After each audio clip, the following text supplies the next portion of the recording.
ये मुझे एक बहुत अच्छा सोर्स मिला और एक्चुअली मेरे दिमाग में काफ़ी टाइम से क्वेश्चन है कि इकोनॉमिक्स का स्टूडेंट होते हुए भी मुझे नहीं पता कि जापान की कैसे सेंस मेक करें जापान की सिचुएशन को, जो उसका लॉस्ट डेकेड्स थे। 35 साल से स्टॉक मार्केट वहीं का वहीं है और इतना ज़्यादा बबल आने के बाद इतना इलोंगेटेड जो बस्ट रहा, उसको कैसे सेंस में किया जाए। कोई भी कंट्री 35 साल तक कैसे स्टैग्नेट कर सकती है, ये चीज़ मैं कहीं भी पढ़ नहीं पा रहा था। और फिर क्या हुआ कि मैं ऑस्ट्रियन में मुरे रॉथबर्ड की बुक पढ़ रहा था और मुझे इंट्यूटिवली एक फीलिंग हुई कि शायद ये एक्सप्लेन कर पाया ऑस्ट्रियन स्कूल ऑफ इकोनॉमिक्स की जापान में क्या हुआ। और फिर मैंने आर्टिकल सर्च करना चालू किया माइसेस इंस्टीट्यूट वगैरह में और मुझे मिल गया एक आर्टिकल। तो ये मुझे बहुत क्रेडिबल लग रहा है। और इसमें इसने क्या किया कि इसने ये भी बताया कि कीनीजियंस ने कैसे सेंस मेक किया, मॉनेटारिस्ट्स ने कैसे सेंस मेक किया सिचुएशन को और अपने प्रिस्क्रिप्शंस दिए, और दोनों के प्रिस्क्रिप्शंस लगाए गए, लेकिन वो चीज़ सॉल्व नहीं हुई और अभी भी इकोनॉमी अटकी हुई है। अब जाकर के थोड़ा सा रिवाइव करना चालू किया, वो भी समझना पड़ेगा। राइट, स्टॉक मार्केट में अब रिवाइवल दिखता है और इकोनॉमी में भी अब इन्फ्लेशन आ रहा है तो रिवाइवल दिखता है। लेकिन इसमें आर्टिकल का मोटा पॉइंट ये रहेगा कि ये दोनों कीन्स वाले स्कूल ऑफ थॉट और मॉनेटरिज्म वाला मिल्टन फ्रीडमैन वाला, ये दोनों ही गलत हैं। ऑस्ट्रियन स्कूल सही है और ऑस्ट्रियन प्रिस्क्रिप्शन लगाया होता तो प्रॉब्लम सॉल्व हो जाती है। और देखा जाए तो बड़ा सिंपल समझ में आता है कि कोई मरीज है और वो बना हुआ है मरीज 35 सालों से, तो इसका मतलब यही है ना कि आप इलाज सही नहीं कर रहे हैं, वरना कैसे इकोनॉमी अटकी रहेगी एक एक बीमारी को लेकर के। तो मैं इसको एक्सप्लेन करता हूँ। तो बेसिकली ये जो चीज़ स्टार्ट हुई है, ये स्टार्ट हुई थी प्लाजा अकॉर्ड से। तो जो प्लाजा अकॉर्ड हुआ था उससे क्या हो रहा था कि उससे पहले का कॉन्टेक्स्ट ये है कि यूएस का जो डॉलर है वो बहुत 50% अप्रिशिएट कर गया against German currency, British currency, French currency and Japanese currency. तो वो अप्रिशिएट कर गया, उसके अलग रीजंस थे, जो भी उसकी पीछे रीजंस थे मैं उसमें नहीं जा रहा। But dollar basically interest rates वगैरह इंक्रीज करे गए थे वहाँ पर, तो वहाँ पर कैपिटल आ गई थी यूएस में, और इसी वजह से इंटरेस्ट रेट्स 50% डॉलर 50% अप्रिशिएट कर गया। तो अब इस वजह से क्या होने लगा कि जब डॉलर इतना सारा अप्रिशिएट कर गया तो अब यहाँ पर यूएस को ट्रेड डेफिसिट होने लगा, क्योंकि बाकी करेंसीज हल्की पड़ गई और वो एक्सपोर्ट्स करती नहीं यूएस को। और शुरू में तो यूएस वालों को अच्छा लगा कि डॉलर अप्रिशिएट कर गया, इसका मतलब हम वाकई में लीडिंग कंट्री हैं, it's a signal of strength. लेकिन बाद में जब उनको ट्रेड डेफिसिट्स हुए तो उनको लगा यार ये तो गलत है। तो उन्होंने जो ट्रेडिंग पार्टनर्स थे, स्पेशली जापान, जर्मनी, इन कंट्रीज़ को फोर्स किया, प्लाजा अकॉर्ड साइन करवाया और बोला कि भैया हम तुम, और शायद ये कंट्रीज़ भी अपनी करेंसीज़ को उस टाइम पर डेप्रिशिएट करके रखती होंगी एक्सपोर्ट ग्रोथ के लिए, क्योंकि जापान तो केस ही है एक्सपोर्ट लेड ग्रोथ का 1980s में खास तौर पे। तो फोर्स किया गया इन कंट्रीज़ को, बस 4-5 कंट्रीज़ को, कि हम डॉलर को डिप्रिशिएट कर देंगे। तो उन्होंने डॉलर को डिप्रिशिएट किया। तो ये था प्लाजा अकॉर्ड का आउटकम। तो जब डॉलर डिप्रिशिएट होना चालू हुआ तब एक्सपोर्ट जापान का हिट हो गया। तो अब उन्होंने कहा कि भैया अब ये जो हमारा एक्सपोर्ट सेक्टर जो है हिट हो गया है, ग्रोथ हमारी कम हो रही है, इकोनॉमिक ग्रोथ, तो अब हमें कैसे करना चाहिए। तो जापान के लोगों ने अपनी पॉलिसी निकाली। उन्होंने सबसे पहले मॉनेटरी पॉलिसी का सहारा लिया। तो उन्होंने बोला कि हम अपने जो इंटरेस्ट रेट्स हैं वो घटाएंगे। तो इंटरेस्ट रेट्स जब हम घटाएंगे तो हमारे को बूस्ट मिलेगा इकोनॉमी को। और यहीं से गलती की शुरुआत हुई कि इंटरेस्ट रेट्स जब घटा दिए गए, तो जैसे ऑस्ट्रियन स्कूल क्या बोलता है कि जब आप इंटरेस्ट रेट्स आर्टिफिशियली घटा देते हो तो मार्केट को सिग्नल जाता है कि टाइम प्रेफरेंसेस चेंज हो गई हैं। बट माइक्रो लेवल पे चेंज नहीं हुई है टाइम प्रेफरेंसेस कस्टमर्स की या इकोनॉमी की, वो आर्टिफिशियली इंटरेस्ट रेट्स घटा दिए गए हैं। तो इस वजह से क्या होता है, उस फॉल्स सिग्नल की वजह से इन्वेस्टर्स या जो कैपिटल जो जो सप्लायर्स होते हैं वो ज़्यादा कैपिटल केपेक्स करने लगते हैं। उनको लगता है कि इंटरेस्ट भी कम हो गया होता है तो वो ज़्यादा फ्यूचरिस्टिक हो जाते हैं। उनको लगता है कि टाइम प्रेफरेंसेस चेंज हो गई हैं, यानी कि हम फ्यूचर के बारे में ज़्यादा ऑप्टिमिस्टिक हो सकते हैं। इसी वजह से इंटरेस्ट रेट्स घट गए हैं, टाइम प्रेफरेंसेस फ्यूचर ओरिएंटेड हो गई हैं, तो वो ज़्यादा करने चालू कर देते हैं। और इसी वजह से बहुत ज़्यादा इन्वेस्टमेंट्स वगैरह चालू हो जाते हैं। लेकिन मॉनेटरी बेस एक्सपैंड करने की वजह से कंज्यूमर्स भी ज़्यादा खर्चा करना चालू कर देते हैं, राइट, क्योंकि मनी सप्लाई इंक्रीज़ हो जाती है, इंटरेस्ट रेट्स भी कम हो जाते हैं, तो कंजम्पशन भी इंक्रीज़ हो जाता है और इन्वेस्टमेंट भी इंक्रीज़ हो जाता है। जबकि टिपिकली ये चीज़ें बैलेंस में रहनी चाहिए। लेकिन यहाँ फॉल्स, ये चीज़ें एक्चुअली इंक्रीज सिर्फ तभी हो सकती हैं जब ओवरऑल इकोनॉमी का प्रोडक्शन पॉसिबिलिटी फ्रंटियर बढ़े।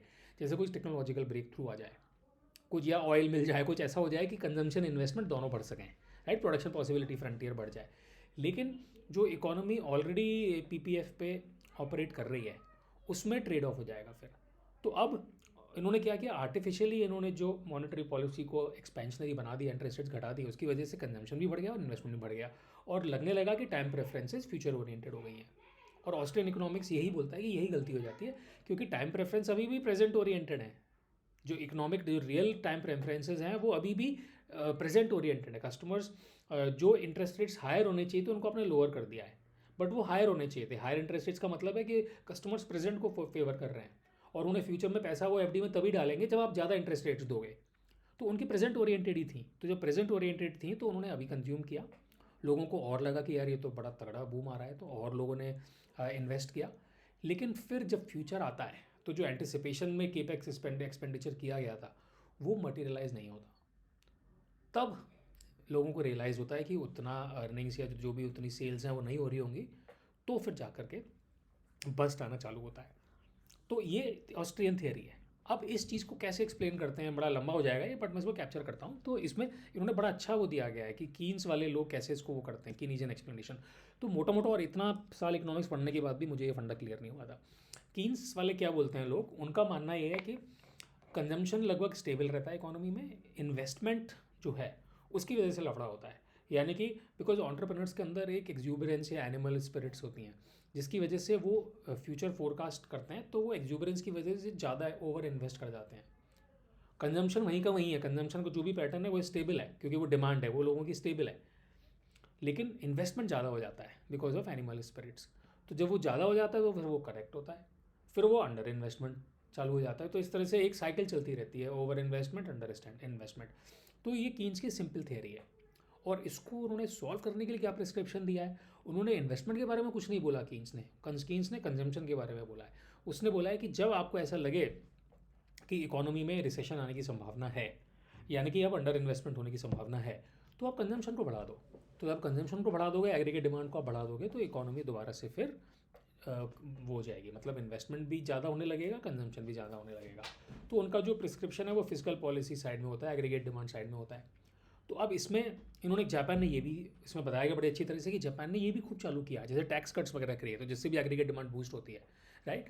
तो अच्छा, एक और चीज़ है उसने, ये चलो ये भूल जाता हूँ, प्राइस स्टिकी होते हैं, इसकी वजह से जब अंडर इन्वेस्टमेंट होता है तो वो प्राइसेस नीचे नहीं गिरते हैं, तो वो इसी वजह से डिमांड जो है एकदम से फॉल कर जाती है, तो इक्विलिब्रियम मेंटेन नहीं हो पाता। इसमें जाते हैं, इसको नहीं वो करते हैं। जब जैसे ये बता रहा है कि जापान ने बहुत सारे स्पेंडिंग प्रोग्राम, फिजिकल स्टिमुलस दिए, टैक्स कट्स दिए, ये सब दिए, लेकिन इन सब ने किसी ने भी काम नहीं किया। और इसमें ये और बताते हैं कि जापान गवर्नमेंट जो है एक पुअर फिजिकल शेप में आ गई, क्योंकि उन्होंने पब्लिक डेट उनकी बढ़ गई, क्योंकि सीधी सी बात है, फिजिकल पॉलिसी आप लगाओगे तो आपको पब्लिक गवर्नमेंट एक्सपेंडिचर करना पड़ेगा। तो अब इससे भी जब काम नहीं बना तो कीनीजन ने एक नया फ्रेमवर्क लगा दिया, लिक्विडिटी ट्रैप। तो वो ये बोल रहे हैं कि भैया ये इसलिए काम नहीं कर रहा है क्योंकि एग्रीगेट डिमांड में कोई इम्पैक्ट नहीं कर रहा है ये, क्योंकि जो भी मॉनेटरी जो भी मनी इकोनॉमी में आ रहा है वो बैंक्स के पास तो पहुंच रहा है, लेकिन बैंक्स आगे जाके कंज्यूमर्स को लैंड नहीं कर रहे हैं। तो वो कंज्यूमर्स को जब लैंड नहीं कर रहे हैं तो फिर वो कंजम्पशन नहीं हो रहा है। और बैंक्स क्यों लैंड नहीं कर रहे हैं, उन्होंने उसका कुछ अलग रीज़न दिया था। उसका रियल रीज़न ये था कि एनपीए वगैरह इतने हो गए थे बैंक्स में, ये ऑस्ट्रियन बोलते हैं, लेकिन ये लिक्विडिटी ट्रैप का कीनेजियन ये अलग एक लॉजिक देते हैं, वो मैं आगे जाके बताऊंगा, मैं अभी भूल गया हूँ।